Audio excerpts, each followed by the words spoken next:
चाहे इंसान कोई हो, उसे लगता है कि उसका बंगला सबसे न्यारा और प्यारा हो। कोई कसर नहीं छोड़ते सजाने, संवारने और सुंदर बनाने में। ऐसा ही सपना संजोए डॉक्टर स्टेफी मुर्मू ने अपना एक बंगला बनाया। ये बंगला बना खेलगांव, रांची में। डॉक्टर मुर्मू ने बंगला को सुंदर बनाने के लिए चुना गोबर, भूसी और मिट्टी। दादी परदादी के हुनर को वे देख चुकी थी। वे उसकी कायल है।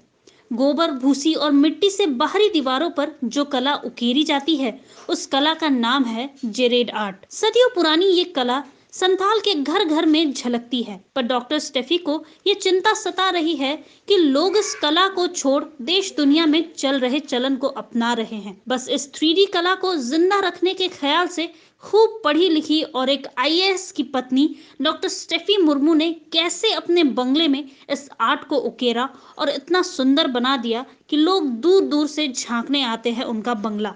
पेरिस से डॉक्टर स्टेफी को न्योता तक मिल चुका है कि आप इस कला को यहाँ आकर लोगों को बताएं और जताएं। पेरिस आने की संभावित अवधि बता दी गई है। एमए, एमफिल और पीएचडी की डिग्री हासिल कर चुकी डॉक्टर स्टेफी मुर्मू क्या गजब का इस आर्ट के बारे में बता गई, उसे एक बार जरूर सुने। मैंने अपनी दादी को ये बनाते हुए देखा, फिर मैंने अपनी नानी को भी देखा, साथ में मैंने अपनी माँ को, और फिर जब मेरी शादी हुई तो अपनी सासू माँ को भी देखा। और अगल बगल जो भी महिलाएं हैं, ग्रामीण संथाल महिलाएं, वो हमेशा बनाती हैं इसको। तो इस तरीके इसका इतिहास काफ़ी पुराना है, क्योंकि मेरी दादी ने बताया था कि उन्होंने अपनी दादी से सीखा था और शायद उनकी दादी ने उनकी अपनी दादी से सीखा था। तो इस तरीके ये काफ़ी पुराना है, ये तो मैं कह सकती हूँ। ये मिट्टी के मकान पे बनता था, कच्चे मिट्टी के मकान पे ही बनता था, क्योंकि शहरी क्षेत्र में नहीं पहुंचने का एक ये भी वजह रहा है, क्योंकि पक्के मकान है तो वहाँ मिट्टी का काम नहीं हो पाता है कई बार। और मटेरियल में आपके मिट्टी है, गोबर है और भूसी है।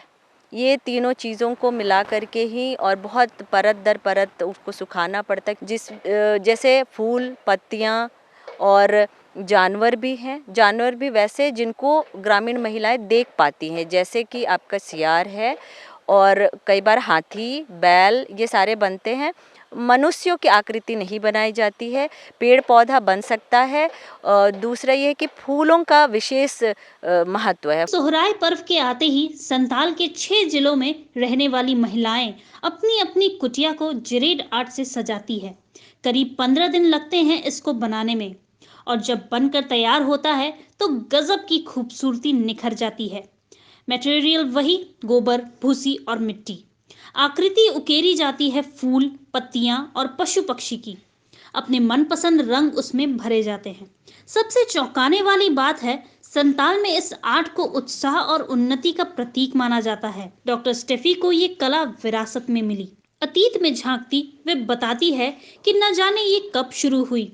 इसकी सही तारीख तो नहीं पता, पर परदादी से लेकर दादी तक यही बताती है कि वे भी इस कला को सीखी है अपनी दादी और परदादियों से। मतलब साफ है कि सदियों से चली आ रही ये जेरेड कला।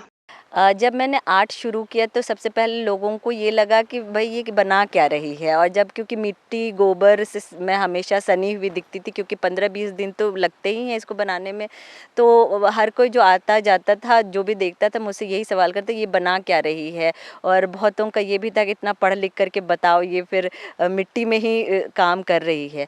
लेकिन मुझे कोई फ़र्क नहीं पड़ा, और मुझे लगा कि जब बन जाएगा और जब ये दिखेगा तो लोग पसंद करेंगे। और जब वाकई ये जब बन गया तो बहुत सारे लोगों का ध्यान आकर्षित हुआ। लोगों ने पूछा कि ये क्या है। फिर मुझे एक मौका मिला कि मैं अपना परिचय बता सकूं कि कहाँ मेरे रूट्स कहाँ हैं। अफसोस और दुखद पहलू ये है कि अब इस कला के प्रति पहले जैसा उत्साह संथालों में भी नहीं रहा। डर है कि ये कला कहीं दीवारों से गायब ना हो जाए।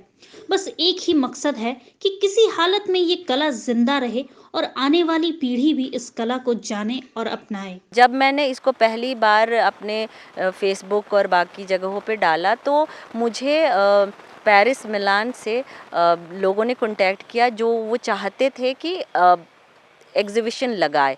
तो उसके लिए उन्होंने, क्योंकि कोरोना था बीच में तो इस वजह से नहीं कर पाए, तो उन्होंने बोला है कि सितंबर 2021 में वो लोग ये काम करेंगे। तो आप देखते हैं कि 21 सितंबर तक क्या होता है। कैमरामैन संजय कपरदार के साथ सत्यशरण मिश्र, कोहराम लाइव।